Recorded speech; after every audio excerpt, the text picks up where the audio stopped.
Mbote, juste pour dire que comme moi, le système a lisse sur le collant, lisse sur les bisous qui viennent de Konanga, il faut préparer ceinture.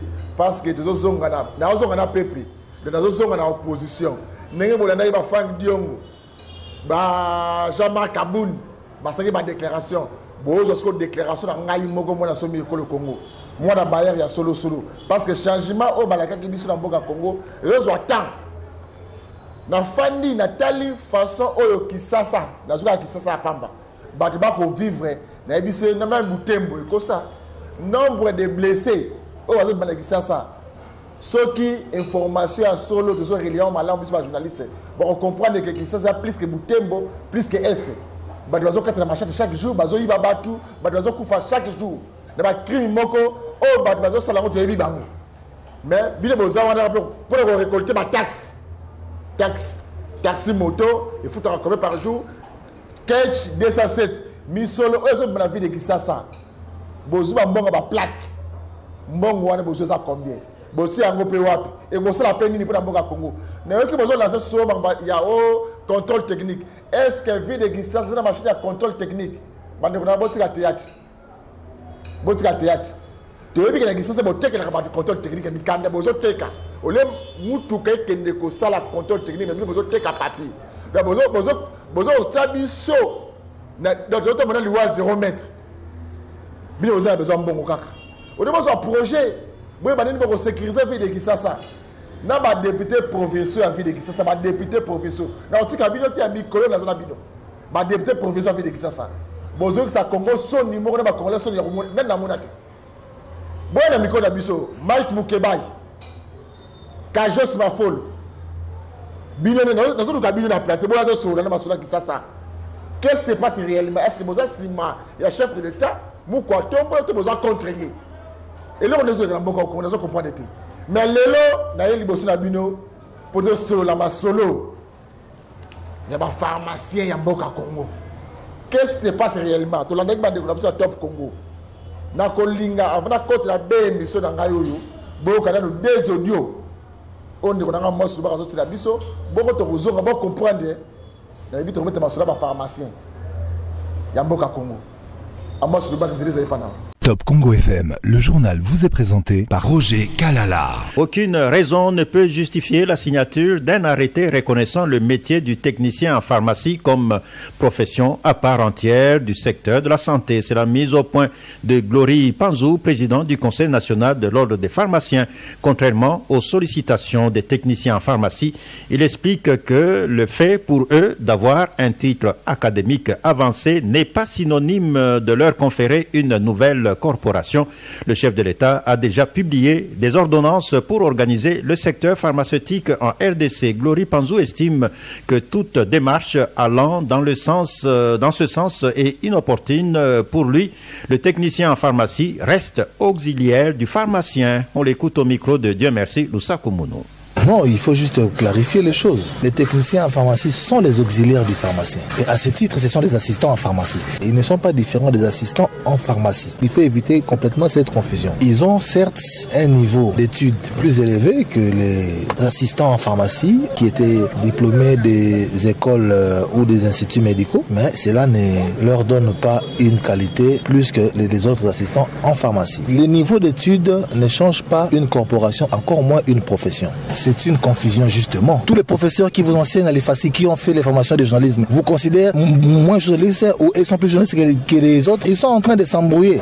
Le président de la République a déjà pris une ordonnance où il a organisé l'union des assistants en pharmacie. Et il a pris une autre ordonnance loi où il a justifié l'existence de l'ordre des pharmaciens. Ils sont auxiliaires du pharmacien. Quel que soit le niveau, s'ils veulent faire ce travail-là, ce sont des auxiliaires du pharmacien. Et l'auxiliaire du pharmacie en RDC, c'est un assistant en pharmacie. Ils ont peut-être eu l'appellation technicien en pharmacie parce que le ministre Machako a pris un arrêté, mais les non-techniciens en pharmacie n'enlèvent pas en eux la qualité d'assistant en pharmacie. Voilà des propos recueillis par Dieu merci Loussa Koumonou. Des techniciens en pharmacie, les techniciens en pharmacie doivent aussi se remettre régulièrement pour mieux faire leur travail. On l'écoute au micro de Dieu merci Loussa Koumonou. Notre souci est de bien rendre nos services dans le secteur pharmaceutique auprès des collaborateurs tels que le pharmacien et l'assistant pharmacien. Notre souci, c'est de parfaire cette collaboration-là. Pour l'instant, nous demandons au ministre de la Santé de bien vouloir faire un arrêté ministériel qui reconnaisse le technicien en pharmacie comme professionnel dans le secteur pharmaceutique.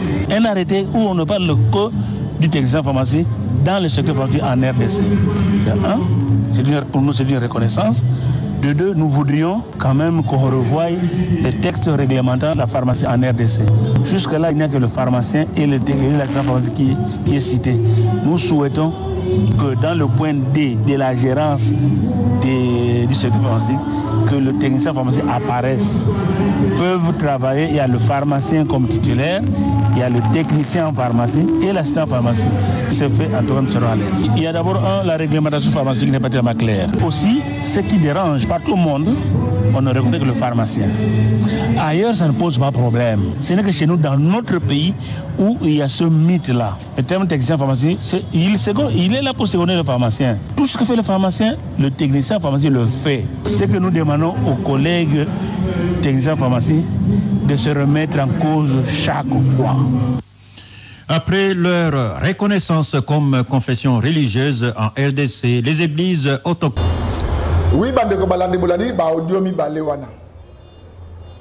Mais na lingito réfléchir un peu. Moi ni biso za rasem liste du coalition non. Donc ça va recherche. Na ba audio sami balewana ngai lelo na eko kutana. Na bandeko ya Conseil national de Conseil national des techniciens en pharmacie du Congo.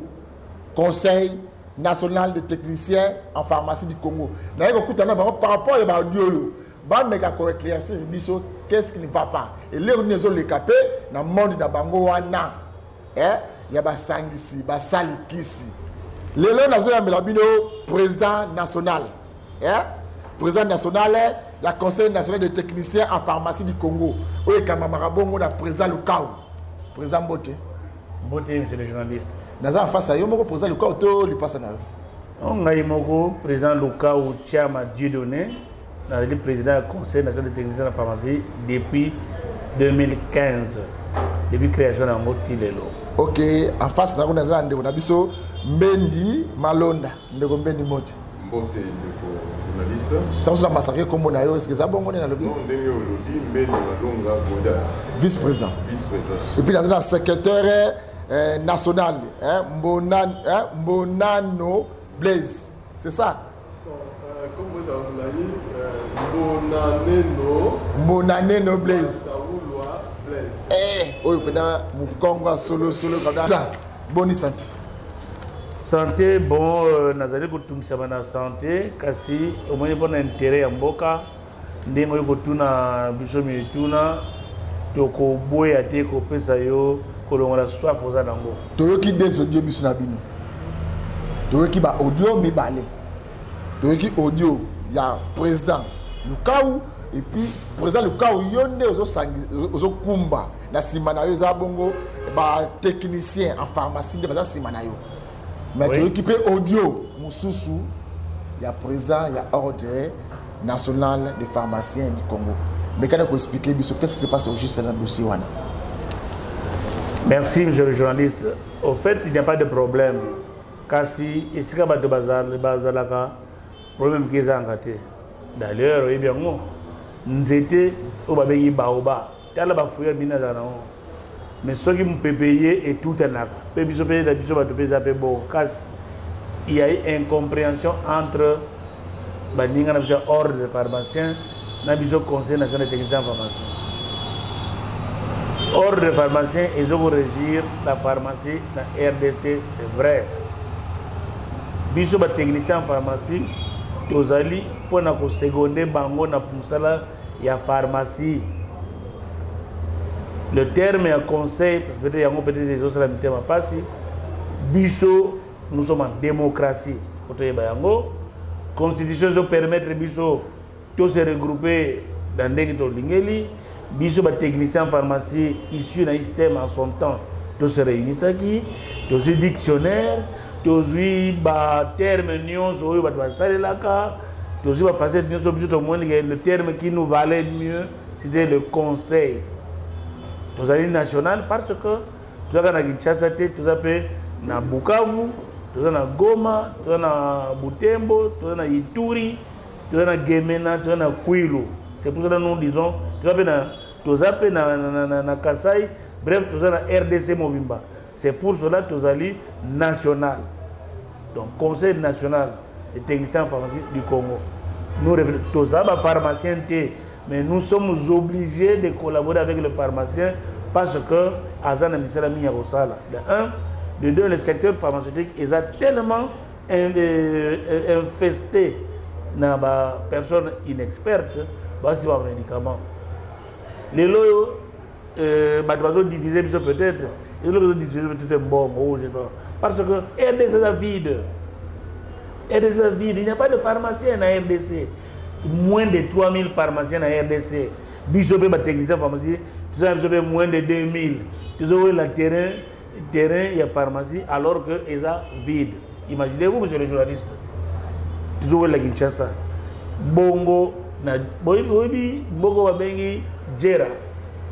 Jera, tu as déjà connu, non? Ah oui, Jera. Ebola, à l'époque là. Est-ce que pharmacien Zakuna? Est-ce que technicien pharmacien Zakuna?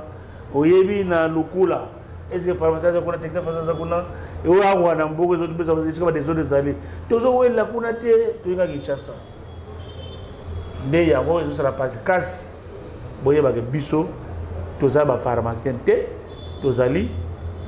Basungi ya pharmacien. Historique, il y a dossier wana. Perception historique entre pharmacien et technicien pharmacien.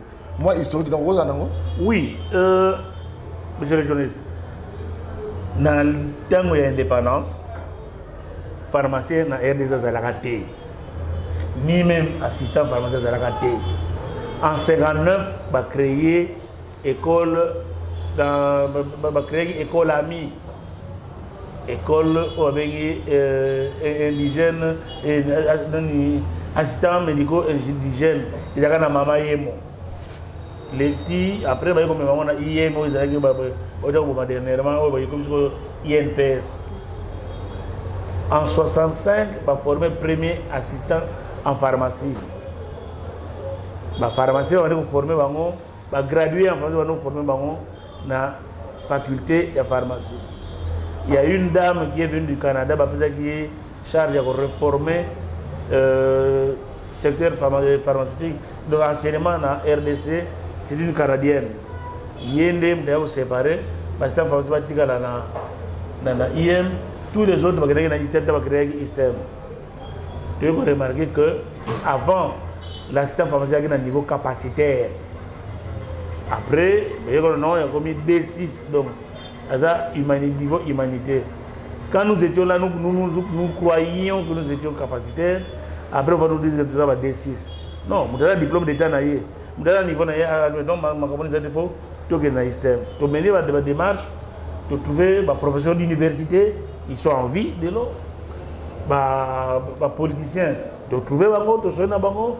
Et tout le monde nous a conseillé de rentrer aux études. Machako, en son temps, comprendra s'il fut ministre de la Santé. Dans les Rwanda, il y a une histoire. Tant que commis d'enseignement supérieur, il y a non, si il faut résoudre le problème, il va créer une section technique pharmaceutique dans tous les systèmes de la RDC. Moi qui vous parle, j'étais parmi les premiers. On a terminé en 2013-2014. Aussitôt dans le terrain, je les bandits. Comment est la poste, comment est la pharmacie, comment est la pharmacie. Le pharmacien reste le chef dans le secteur. Nous sommes là pour les aider. Mais seulement, la cuisine, maman l'a marié, de deux, Zamba et les Guimounènes, Keba a eu dans Kinshasa, quand il est doit envahir. Dès qu'ils ont envahi l'Est, c'est que les gens appellent les mots envahis. Que faire pour résoudre le problème? l'État a monnaie malamon d'en créer professionnels intermédiaires entre pharmacien et assistant pharmacie. Il y a un technicien pharmacien. Et puis, dans le pharmacien, on a licencié. Ni pas niveau licencié, mais on a licencié pharmacien. Bon, aide à deux, donc D6 dans l'écart.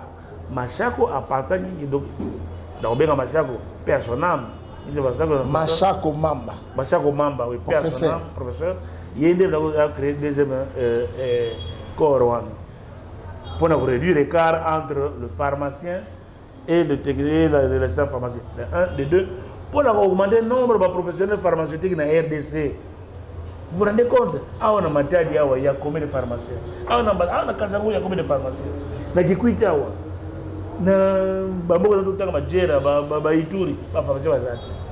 Malgré que l'État a formé sous la technicien pharmacie vide des AKK, le pays est vide en professionnels pharmaceutiques. Nous exhortons l'État à ça tout pour encourager à former les professionnels dans la province Nyonso. D'ailleurs, c'est bien merci dans l'Institut au Nyonso et pour former les techniciens pharmacie. Va continuer et toujours au CNAP, jeunes diplômés, voilà bientôt publier les résultats. Choisissez technique pharmaceutique, vous regrettez, venez nombreux pour s'inscrire dans l'étude supérieure il y a bientôt besoin de formation, ils allaient bien. En tout cas, il y a ok, toujours on n'est pas vice-président. Vice-président, toujours, nous retourner.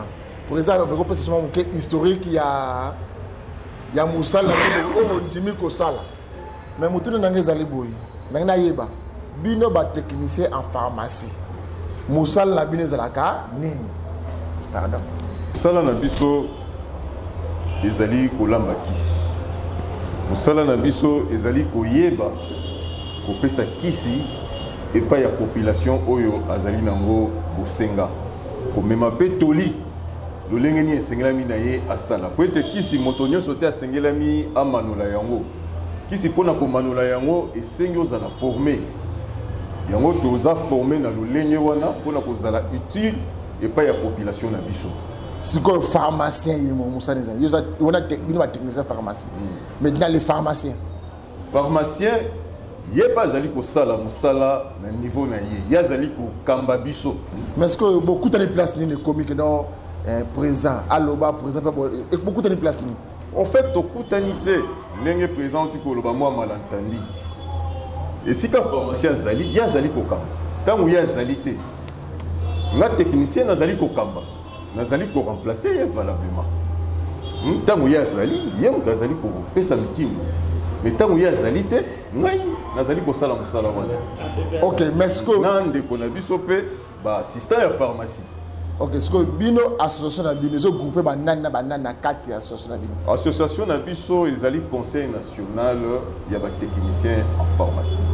Ezali ko regrouper moto nyonso ya sali kelasi ya technique pharmaceutique na ba système ezali répandu à travers république na biso. Oyo nyonso abimi na kati ya système. Asali kelasi ya technique pharmaceutique, azali technicien en pharmacie, d'où azako se retrouver kati na conseil national ya ba technicien en pharmacie. Balandaka yango lolenge nini? Ba comme rappel pharmacien lolenge nini? Mais ko expliquer biso. Pour un technicien en pharmacie, ne toyebi kelasi nyonso ya likolo, il faut qu'on soit na nous diplôme d'état. Tant aux yeux diplôme d'état, il faut s'inscrire dans le système ici ka yo zali. Olandi formation na yo pendant 3 ans. Tant aussi ici formation na yo c'est un diplôme, il y a gradué, il y a technique pharmaceutique. Dans le diplôme, il y a gradué la technique pharmaceutique, où il y a le conseil national, il y a des techniciens en pharmacie, vérifier ceux qui sont allés à solo. Et tout l'andi qui est là, c'est le lengue sengelami. Vous allez membre du conseil de technique pharmaceutique. OK, bino ba conseil national il y a des techniciens pharmacie du Congo. Est-ce que vous allez dans document moko l'état pesa bino pour vous sanganaka to association de pour vrai dans toutes les états de la République démocratique du Congo? Oui, vous allez dans le document. OK, bah audio oyo circulé oyo na jour on a top Congo. Na nina yeba tous les deux audios, il y a présent, il y a ordre national des pharmaciens. na Conseil national des techniciens en pharmacie du Congo. Ba o deni so mbale. Yo to yamba ki yango, oyoka ki yango. Isala ke ndenge. Tant na yamba ki yango quelque part dans le banazala qui moi décide pour na bande ko na biso ya ordre.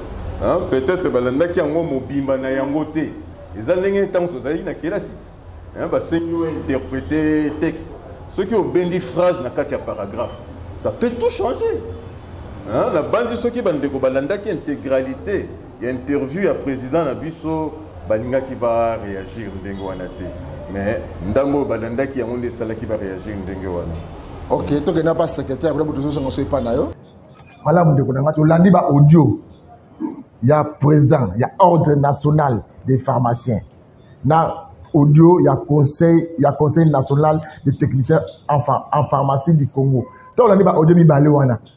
Yo ozabongo secrétaire il y a des techniciens, pharmaciens au Congo. Et ça, bon, merci. D'abord, le local qui somo que Nicolo attaque le balika mufose à la moins réserve. Tant que bengi biso que nayoki boyena tuni a et c'est panzani. En tout cas, la monaki que et sengaki na biso. En tout cas, tolingaki to na niveau ya comité. Tant que toyoka kiango. Tous ces gens qui te disent bon, tu peux répondre de on est lesquels. Mais tant que yo kiango, tu as comme que c'est na biso, to kuta nayo, poto bomisa, to éclairer ba biloko mususu. Puisque ce qui est vrai, profession na biso ya technique en pharmacie ou technicien en pharmacie et yebani na nous penza na batute. Mais pour l'information, ils ont dit que c'est depuis 2009 que moko ya première promotion est bimaki. Mais comme en 2022, koyoka makamundenge zo bama esengaki na biso to yanola. Yango na pembeni nanga ko na pembeni moko ya avocat na biso oya ko kota mingi na aspect juridique. Hein, yango to lingaki to ya pa na yo po to yanola pe pona ko pesa éclairage na population. Mais to ye ko pesa yano na ndeko Glory Panzite on a pesi mbote, te ko répondre yete. Et ça polémique mais tu y plus que répondre puisque en dehors na yo tu zuipe ba mbela mususu o ezo tiene ti moi confusion tu y ko to y bisande population na biso bon et lo ko liboso na boloba ke tango ngolo na sepeli ngolo biki en tant que secrétaire ngande nazali plaque tournante ya corporation na biso tango makambo elekaki ndeko Glory Panzo benga kinga abengi nga bi sekita tala ngabino ndeko ezalinde ndenge balobaka aléa ya technique likanisi ya président luka we komaki na suka te ndeko monteur akati na place oyo asengela akata toko incriminer yete eza technique mais na kotindela yo suka ya audio ya interview wana elekaki le 7 août lobi awa tozalaki na assemblée générale ordinaire ya batechnicien en pharmacie na salle bondeko na limité ndenge ezalaka tosisi milulu ndeko président alobaki Ah, mais na soukande bakataki. Ndeko président le baki nazo ko répéter. Tout ce que les pharmaciens font, nous aussi donc techniciens en pharmacie, nous le faisons. Mais na audio wana moni katana ki wana. Mais surtout des que nous le faisons chacun selon formation naie. Les pharmaciens étant licenciés, nous étant gradués et bandoko na biso assistant en pharmacie. Autour de vice-président Awake, technicien pharmacien à nini. Donc, en fait, biso tozalinde maboko ya pharmacien. Pharmacien azamotu. Ye azali ko penser biso donc ya sali na bureau a sali a bengi technicien pharmacie na lingi bosa ilanga kisi boyeboy to sangisi makanisi. Alors, ceux qui net awa bo tozana restaurant le paradis na pesi bande bombote na ndenge ba bibiso na cadre kitoko tokolia tokomela. Ceux qui mutu akendaki wenzi mutu mususu mutu apelesaki moto mutu mususu mutu pe asalaki mutu mususu biso tokomona kaka bayeli biso biloko na restaurant le paradis biloko kitoko tolie ndenge moko peza secteur akisi pharmacien aza na part na ye asali akiti apesi biso ba ndenge président lobaki toza ba collaborateur na ye est-ce que binonde boza ba landi kisi to bino boza ba to ba botsa boza pour pesa nopalji bon biso réponse wana ba tebele ba tuna langa na lobaka ezali solo ya liki na soso nani aza mukolo ya nani 70% ya ba professeur na biso baza ba pharmacien bango nde mutu bazotangisa biso po tokóma lelo ba technicien en pharmacie. Alors biso sikoyo mpe ntango tozokóma na terrain na mosala po tokosala esika nyonso okisi ezali toza oblige totravaille na kati ya unité. Totravaille na kati ya unité. Technicien en pharmacie aza na part na ye, pharmacien aza na part na ye, assistant pharmacie mpe aza na part na ye. Pendant moi moké tout la bon ba image moi ba technicien ba zaki bien formé na mboka ya Nord Kivu na Goma précisément na Goma ba ndeko na to na moi moké image oyo ya ba technicien Conseil national de techniciens en pharmacie du Congo ba technicien en pharmacie na mboka na biso kuna na Nord Kivu précisément na Goma bola na moi isra na bo ko na plateau na biso. Cérémonie de prestation de serment de Galian de 74 techniciens en pharmacie ce samedi 18 juin 2022 à Goma, organisée par le Conseil national des techniciens en pharmacie du Congo, CNTPC en sigle. Il s'agit de la première édition dont les manifestations ont débuté par une marche sous le rythme de la fanfare. Dans leur serment, ces techniciens en pharmacie ont promis d'exercer leur profession avec conscience sans en dévoiler le secret. Serment accepté solennellement par le représentant du président national du Conseil de ces techniciens en pharmacie du Congo, M. Blaise Mbonaneno. Celui-ci a indiqué que le médicament doit être délivré par une personne qualifiée et intègre en respectant la devise, je cite, science, conscience, intégrité. Si nous prêtons serment, c'est pour nous mettre devant notre conscience partout où nous allons appliquer, exercer la pharmacie en qualité, je le répète, pas des pharmaciens, mais des techniciens en pharmacie. Ça, c'est de un. De deux, nous prêtons serment pour assurer les pharmaciens, qui est notre chef. C'est pour cela que nous prêtons notre serment au même terme que lui. Séance tenante, il a été démontré que les assistants et les techniciens en pharmacie sont des collaborateurs des pharmaciens. La dite cérémonie a été rehaussée de la présence de Maître Priska Luanda Kamala, experte près le cabinet du gouverneur de province en charge de la santé. Occasion pour elle de condamner la vente de médicaments par des charlatans. Pour protéger une population pratiquant l'automédication à plus de 90% contre les risques et conséquences de cette pratique, les médicaments étant vendus dans certains contextes, sans contrôle strict, une réponse a déjà été trouvée au niveau du pays à travers la formation des techniciens en pharmacie. Nous demeurons donc confiants que vous accorderez une attention particulière à ces impératifs en vue de l'assainissement du secteur pharmaceutique dans la province de Nord. À noter que ces lauréats en séance tenante ont reçu chacun la carte des membres. L'attestation de prestation de serment et un vademecum a été remis aux représentants des lauréats. Ok, merci Mbandeko na moino wana za toujours makambo yo bandeko na biso onga zo benga mwa mukina ngala balambi kisi na biso bango bazoboya ngoma mitali balambi kisi bakoloba donc bango ne ba technicien donc na ndako technicien za mama ezaka papa te papa to on a dit ba image wana na Goma yiko zala kiti. Vraiment merci na moyo sur lelo eleki na mois de juin. Ezali bongo ndenge toutu koloba wa Conseil national de techniciens en pharmacie du Congo. Président loka odanga zaki maloba tanga ki bamboka oyo ya ba ngumba na biso oyo ba collègue na biso bazali. Wana ezali exemple ya bande kwa Nord Kivu. Bazalaki 74 mais kuna ba komi déjà plus de 1500 ou 800 aussi ba formé. Pour mutayamba maki kuna na 2015. Cérémonie wana ezali hautement symbolique. Na sima ko zonga na biso tangu milulu wana lekaki tozoki mitune belé pour na nini bosali prestation de serment. Alors, oyo ba image wana totali ezali bongo kola pandai ya bande kona biso ba technicien en pharmacie na Nord Kivu.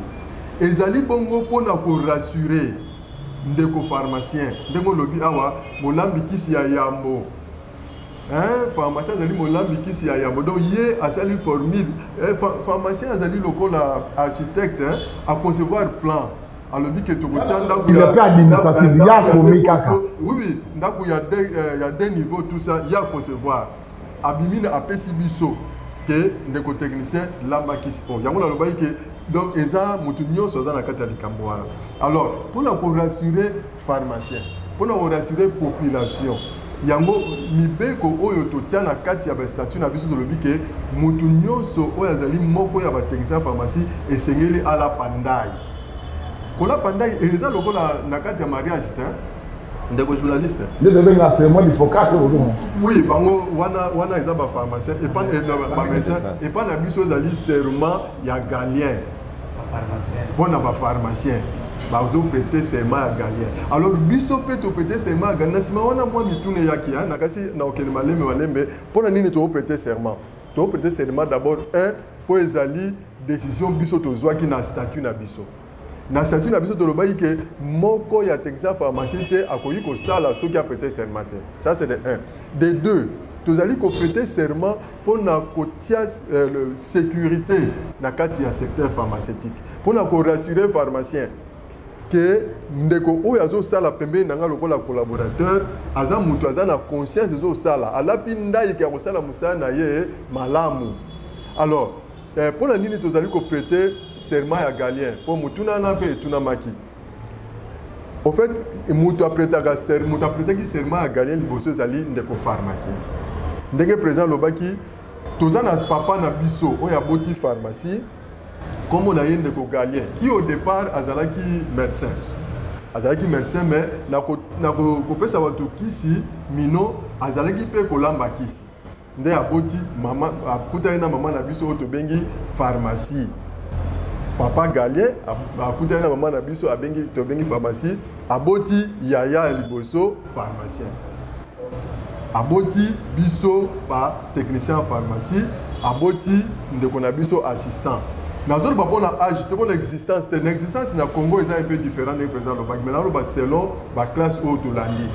Pharmacien qui est la classe Mibu, Mita Notokoleka, Biso qui est Mibu, Misa Toumé, dans le système LMD qui est côté de l'eau, tu as la possibilité de combattre dans master. Les premières promotions, il y a un bandi. Nous avons assistant en pharmacie.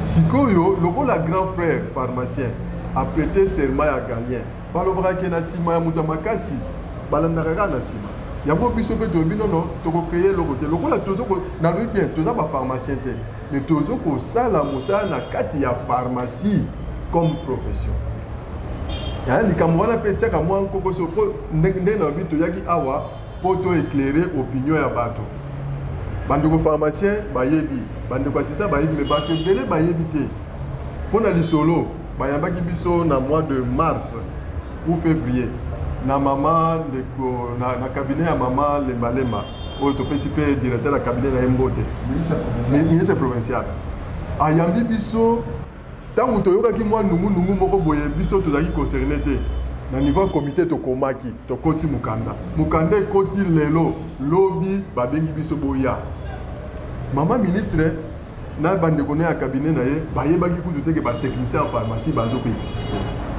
likamwana talaka lelo na 2022 biso ndenge na lobaki première promotion et bali kotanga na 2009 mais en 2022 na cabinet ya ministre provincial batikala koyoka lisolo ya technique pharmaceutique te yango topesi yo merci que tokende sikoyo pas conseil na bango moto atali mibe conseiller juridique dans moto atali mibeko ya bandeko na biso oyo ba technicien en pharmacie ils ont conseiller juridique ya bandeko na biso ba technicien ba lambi kisi ya mboka Congo tant on l'a dit ba déclaration ba audio mibale ata yo ata conseiller juridique na bango message des amis la pression na mbote mingi pe na pesi na bandeko nyonso mbote ko baza kolanda biso eza na confusion totale oyo tango tolandi biso nyonso audio wana confusion eza makasi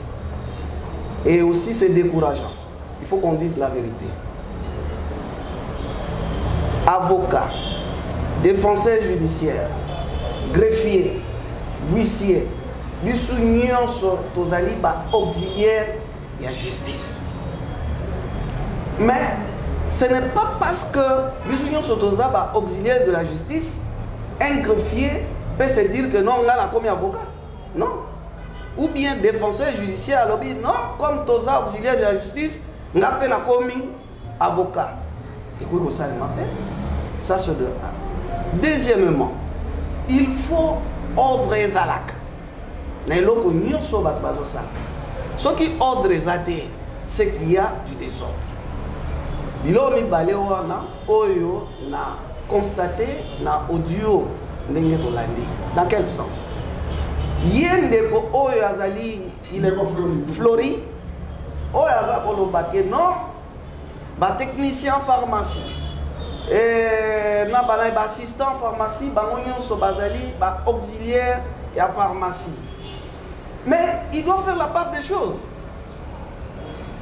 Et ça lokola aujourd'hui gradué aux akoyebisa que gradué na moto ya za D6 bango nyonso bazandenge moko. Non. Les techniciens en pharmacie ndenge bazalia, ils ont fait les études, il a gradué en technique en pharmacie. Oyoye abengi wana balane ba assistants. Les assistants ne sont pas des gradués en technique la pharmacie non plus. Ba assistants wana bazali ba noyo bazosi lisana ITEM, Institut technique médical. Ce sont des assistants. Alors je ne comprends pas, à moins que à expliquer à que nos dictionnaires pour qu'il a passé à expliquer.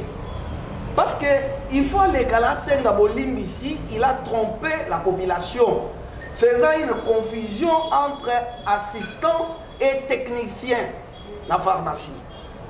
Assistant Azali Bano Bazosi Sanaïtem. Technicien en pharmacie, bandeko va continuer l'étude na ISTEM, basali pharmacie kuna, sont des techniciens. Ba pharmacien, baza bandeko ba kende ki kotanga na université, bango batanga ISTEM te, ba kena na université, ba silisi licence na bango kuna, baza ba pharmacien.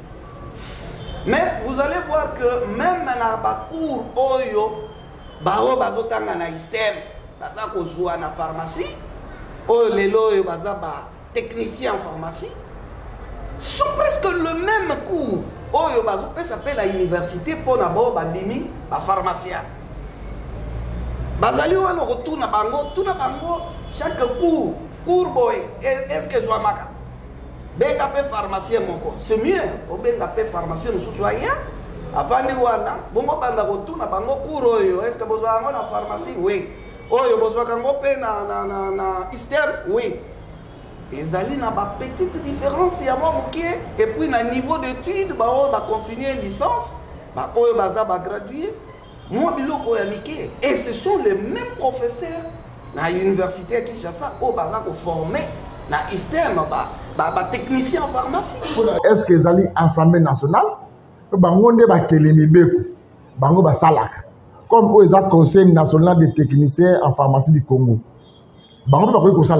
Est-ce que le Sénat, tous la présence des républiques, fait ça un document pour le ministre à son application?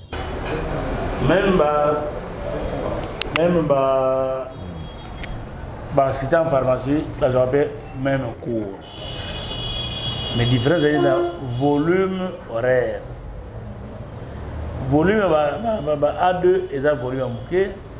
Volume et technicien par rapport à l'université. L'université, on ne peut pas se comparer en principe. Pourquoi? Mais la différence entre Bango et avec les mêmes matières, mais volume horaire dans des côté. Nous sommes côté de médicaments. Dans quatre hôpitaux, dans quatre hôpitaux, nous sommes occupés dans la pharmacie, il y a un hôpital. Il y a aussi un pharmacien dans le hôpital, c'est lui le numéro 1. Il a des aides qui sont des techniciens pharmaciens. Il n'est pas omniprésent là-bas. Le pharmacien est mon tour. Et vous avez une réunion par exemple. Soit technicien pharmacie, soit assistant pharmacie. Pour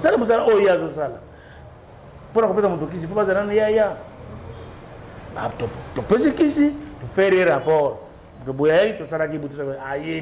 Mais le responsable, responsabilité numéro 1 de la pharmacie, c'est il y a président, il y a des autres présidents, il y a des médecins, il y a des techniciens, il y a des autres mettre. On a des gens il y a des gens là.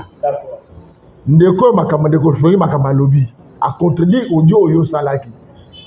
Il y a tant on la liste audio ndeko flori et ça qui on réaction des amis. Sincèrement, c'est pour ça qu'on avait résolu il y a dans la presse pour l'incompréhension. C'est de l'incompréhension.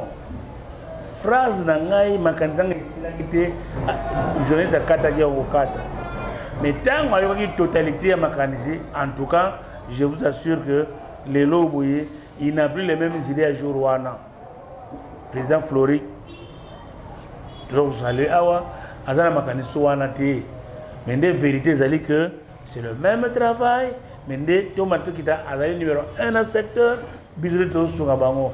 Auxiliaire que ça. Bon, on est auxiliaire. Tout le monde est auxiliaire. Il y a médecin naïe dans 4 ça. Otali bango, otali caméra dans oui. Badela message dans le bago Israël bango te ma passe. Israël monter ma passe dans to kokan toza misala ndenge moko na bango. De journée de Katagi.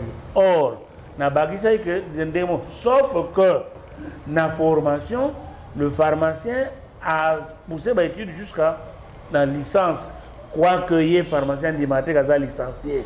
Mais en tout cas, pour les lots, il y a aussi des docteurs en pharmacie. Il y a des professeurs venus, ils licenciés. Volume horaire, ils les cabines dans la musique. Bisopé, tu as volume horaire, il y a assez que les bango, assistant pharmacien, il y a assez. Tu sais bien que dans le monde mobimba, des autres choses à la tête, il y a le pharmacien, le technicien en pharmacie et l'assistant pharmacie. On sait que baba a bisoté à côté de la pharmacien, à côté de la technicien en pharmacie. Maître, vous trouvez que vous avez expliqué sur le plan juridique, tous les deux audios. Maintenant et après, il y a un conseil dans le juridique. Ni ne osent préparer, mais qu'on allait couler à où. Ça c'est bien. Dans le baki, il faut ordre Zalaka. Mais là, on y a un soyo, bazar au sable. Les pharmaciens, bazar na ordre. Les techniciens en pharmacie, bazali pe na ordre na bango oyo esengeli et même bango na ndenge na bango. Mais ça na ordonnance loi. Il y a depuis le 4 septembre 1972 où ils ont pour régir secteur et la pharmacie. Vous comprenez un peu ça? Donc pour élargir. Non. Oui. Ça pour élargir. Non, non, non. Ils ont réglementé. Le 4 ordonnance loi le 4 septembre 1972 ils ont réglementé domaine et la pharmacie. La katikuna tout les ali ya kitokona. Vous voyez un peu ça? Alors, sikoyo na kati ya ordonnance wana okomona balobeli ba gradué en pharmacie. Balobeli ba pharmacien. Oyo dans la zone babaza ba licencié en pharmacie. Mais balobelité gradué en technique pharmaceutique. Ordonnance loi wana et lobeli yangoti. Ozomona nuance wana. Yango ezo sala ke ba pharmacien mususu tango bazomona ba démarche oyo ezali ko salema pour que l'État congolais a comprendre qu'il existe encore la loi mususu eza kosenga ba modification ba pharmacien bazo ko comprendre ngote.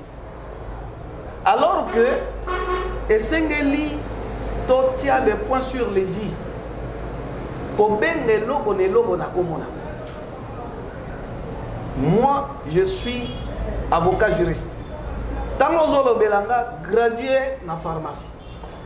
Tango lobelinga gradué en technique pharmaceutique. Ezali biloko mibale. À l'époque, il y avait des gradués en pharmacie. Ndenge, président national, a expliqué qu'il y a un après un certain moment, disparaît. Et là, il disparaît. Et ce n'est qu'en 2009,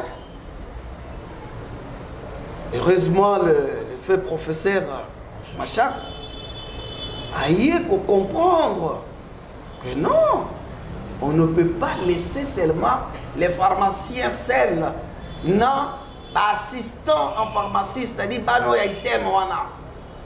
Formation est assez macasse. Il faut pas former les sous-sous. Au lieu que ce soit des gradués en pharmacie, que ce soit des gradués en technique pharmaceutique. On va avoir technicien. la pharmacie. C'est comme ça que ezali pe kosenga la démarche baza kosalisa tout à fait normal. Bon, omoni ndenge na lobeli yango que ordonnance loi wana ezalaki kolobela mpona bagradué bapharmacien d'abord des gradués en pharmacie et puis ezalaki kolobela mpona baassistant en pharmacie elobeli te mpona batechnicien en pharmacie. Tango président national bazui na équipe na ye mobimba bazui option wana ya ko réveiller maintenant makanisi ya bakonzi nde bakomelaki bakonzi secrétaire général ya ESU enseignement supérieur et universitaire en son temps en 2014 apesaki précision alobi boy alobi par la présente je vous informe que les diplômes de gradués en pharmacie autrefois délivrés par l'université Louvanium de Kinshasa ainsi que des gradués en technique pharmaceutique décernés actuellement par les instituts supérieurs techniques médicales sont des diplômes équivalents qui consacrent la fin avec succès des études du premier cycle du supérieur dans les domaines. Ouais. Donc, point. Kuna kutu batangi istem Kinshasa, istem Bukavu, nakatia ya correspondance. Réservé copie na ministre enseignement supérieur universitaire, recherche scientifique et puis ba ministre même ya santé. Diplôme au bazar nango eza équivalent ya. Mais le problème est pour se situer dans le lingue que ce qui loi est à cause de mon nuance mais quand même il faut corriger papa. Hein? Il faut corriger pour que mon toi se sentir à l'aise. Admettons que les lois université qu'on a à côté à pharmacie ba komi ko bimisa pe ba gradué. Ndenge zalaka na époque na Louvanium. Sikoyo ba diplôme pe oyo ya istem azobimisa gradué la pharmacie. Confusion ekozala na katia. Pona yoki déjà kuna na campus kuna babani déjà na côté à pharmacie. Confusion ekozala. C'est comme ça que ba konzi o baza koyoka biso. Eza malamu mingi kozwa ba loi oyo ezali ko cadre avec l'actualité. Makambo ezali pour éviter une confusion totale. De sorte que bano baza kozwa ba diplôme na bango ba ndeko nyonso na istem o bazo sala la pharmacie bazali ba technicien en pharmacie. Au moni kutu ndenge ba luki ko minimiser bango les comparant, les qualifiant comme étant des assistants en pharmacie. Donc, tout ça, c'est parce que il faut vraiment que la loi puisse être explicite, clairement. Et pas dit ça, Makambo, Nabango. Wana nde kozala kito. Mais la télévision zali ngonga. Mais la kosenga, o ezali ka première version. Deuxième version que ezali, troisième version que ezali. Par exemple, dans la caméra, la mission. Sur la direct, il y a un ministre de la Santé. Merci. Je m'adresse d'abord à la ministre de la Santé. Le problème du ministère de la Santé est que d'abord, barrière est pour tout le ministre, nous avons des difficultés. Plusieurs fois, tout ce qu'on demande aux accessibilité. Nous savons que le ministre a s'occupé de la santé. La RDC, secteur pharmaceutique est en charge. Monsieur le ministre, dans la pharmacie, il n'y a pas seulement le pharmacien Bishopé Tozali. Il y a l'assistant en pharmacie, il y a aussi le gradué en technique pharmaceutique que nous sommes techniciens en pharmacie. Je répète plusieurs fois, Tosenga, Tokutanayo, Tokutana barrière. Mais ceux qui sont au tour, Tosenga, il a mis balai. 1. Le corps de la profession catholique va apparaître noir sur blanc na arrêté moko oyo on va prendre oyo témoigner que technique pharmaceutique azali na kati ya ministère de santé, un arrêté réglementant la profession du technicien en pharmacie. Puis je vais te remettre là encore. De deux, dans la gérance, il y a la pharmacie. Dans le point D, la gérance de la pharmacie, il y a le pharmacien, le technicien, l'assistant pharmacie. Notre souhait que le technicien pharmacie peut apparaître dans le texte. Il y a le pharmacien, le technicien pharmacie et l'assistant pharmacie. Sur ces publics, en tout cas, c'est fait la mingi dans ma qualité d'habitude. Mais nous sommes prêts, nous sommes disposés. Il y a un nayo pour te expliquer ma pensée, tout ça. Nous avons à dire, voix des sans voix. Message clair ezali kaka pasi pour être bakonzi bazali inaccessible. Pour nous kokutana na bango, on ne sait pas qu'est-ce qu'on doit faire. Remuer terre et ciel, je ne sais pas. Outi koyoka biso toza na secteur à santé pour na kokutana ministre de santé tozo ko kokutana nete. Je ne sais pas ceux qui bazomona malamu lolenge secteur ango eza manipulé et pas ya baye ba sengela mité. Tala lelo ndenge bapa ya bakoteli biso. Bapa ya wana majorité na bango na yebite ceux qui bazaba ba sengela mi ko manipuler kisi oyo. Yango na bazi bakonzi surtout ba oyo ya biso ya santé. Ceux qui bokoki koyoka mbela na biso botala likambo oyo to résoudre problème oyo et kozala bobele pona bolamu ya population na biso. Nanki boyoki ndenge journaliste azali kolela. Effectivement ezali ya solo. Kisi mutu nyonso te asengela mi komanola yango. Bato basengela mi komanola yango bolingi koyoka bango te. Bolingi ko résoudre problème na bango te. Et voilà les secteurs maintenant ndenge nini ezali pollué.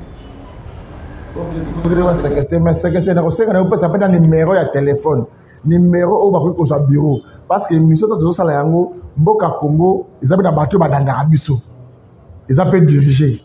Tant que je suis ministre, à mon correspondant à la communauté.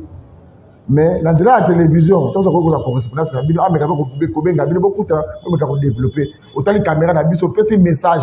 Na ye ayeba nini obili bozo senga pour le développement ya commune ya Mboka na biso Congo. Merci Nico. Nakoke na mwana mbango ndenge lobi ezali na au premier volume, deuxième goya, troisième. Loka liboso na ngina lobake tango to lobi ke ministre azo yamba biso te tozali ko personnaliser papa ministre ya lelo te. Parce que bitumba na biso pona omona ministre et wuti depuis ministère comme institution.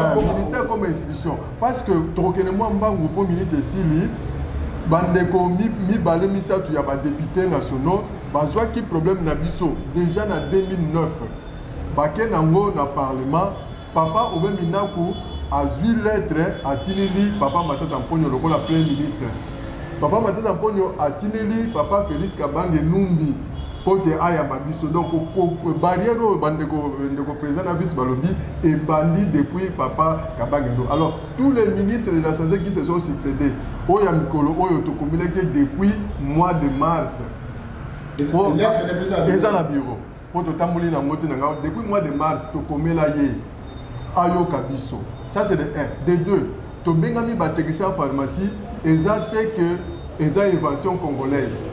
Technique pharmaceutique ezali ko exister na bamboka mikili ya poto ndenge président tangaki mais awa pembeni na biso na Tanzanie technique pharmaceutique ezali wana éclaircissement mosusu tolingaki toloba ya misato ba pona otunaki motuna na ndeko vice président ba komaka technicien pharmacie ndenge nini ya moifoza na moko o azana diplôme d'état ya mibale ikozala oyo asali d'étude ya assistant en pharmacie.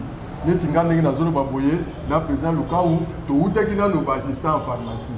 Alors, formation na biso bien que ezalaki na niveau ya ITM, mais na tango wana pe tozaki formation malam pour ndeko président ata assistant en pharmacie depuis 1977.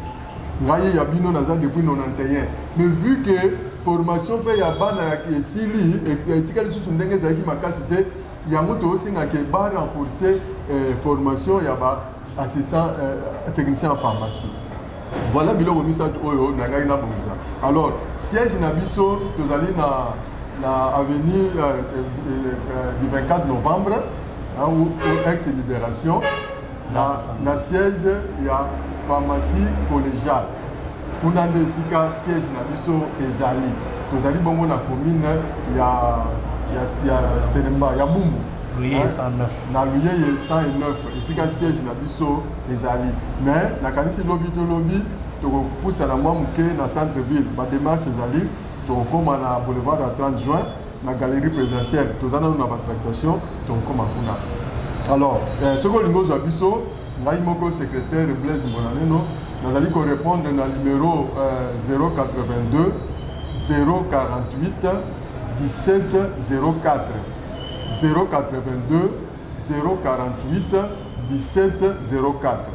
Pour la besoin président Lukaou, il y a 089 800 46 21. Donc 089 800 46 21. Voilà au Bisso, tout ça dans le bureau de la commune. Merci. Ok, merci beaucoup. Na pesi merci na bakonzi nyonso oyo bazali bolanda biso loko na kosenga ezali ya kosunga biso de manière à ce que ba technicien en pharmacie oyo bazali pe kosunga ba pharmacien bazala satisfait na mikanda nyonso ezaleli. Il ne faut pas qu'elle soit limitée seulement na lettre au secrétaire général à Komaki que le diplôme na bango est équivalent na o ezalaki à l'époque na Vanyum, mais il faut mukanda penzezala oyo l'état azali ko reconnaître yango nyonso parce que ministère ya enseignement supérieur et universitaire nde yango epesaki edesidaki pour que na ba système bati ape pharmacie eza na kati mpona kobimisa batechnicien en pharmacie. Alors tosengi mpe kaka na yo l'état na nzela ya ministère ya santé publique, en tout cas son excellence monsieur le ministre de la santé publique otala likambo oyo po valoriser eloko oyo moninga na yo ya enseignement supérieur et universitaire à sali à former batou pe atie bango sur terrain yo siko valoriser yango opesa bango siko mukanda oyo esengeli po na bango ba évoluer normalement. Voilà un peu tout ce que je pouvais demander. Alors to sengeli te ko ça la confusion chaque batou bazali na ordre na bango ba assistant en pharmacie bazana ordre na bango ba technicien en pharmacie bazala na ordre na bango ndenge pe zaleli ba pharmacien bazana ordre na bango ndenge pe bazala comme d'habitude. S'il y a de l'ordre makamune kokene malamu. Merci. Bon, merci Ming Bandeko, Zambala Liboso, peut-être mbala sokote de continuer pour solo là, pour te ba makambango to uti nango wapi to komi nango donc to uti wapi to kokende wapi to komi pe wapi titre émission na biso. Bandeko nanga bo uti ko na mo explication bu ke uti ko pesa mawana donc bandeko na biso Conseil national des techniciens et pharmaciens du Congo. Ba uti ko Conseil national des techniciens en pharmacie du Congo. Ba oti ko expliquer biso lisanga na bango ezana banani musala bango peza laka nini par rapport à makambo ba audio boyoka kiwana oyoki ndenge bango ba uti koloba maintenant ko sengelo ko moko boye bande ko na ngai mo beaucoup ya émission ya biso ya lelo to ne to ba na français bande ko na kene tout obit gouverner c'est prévoir mutuaza à la base ya biloko nyonso za gouvernement.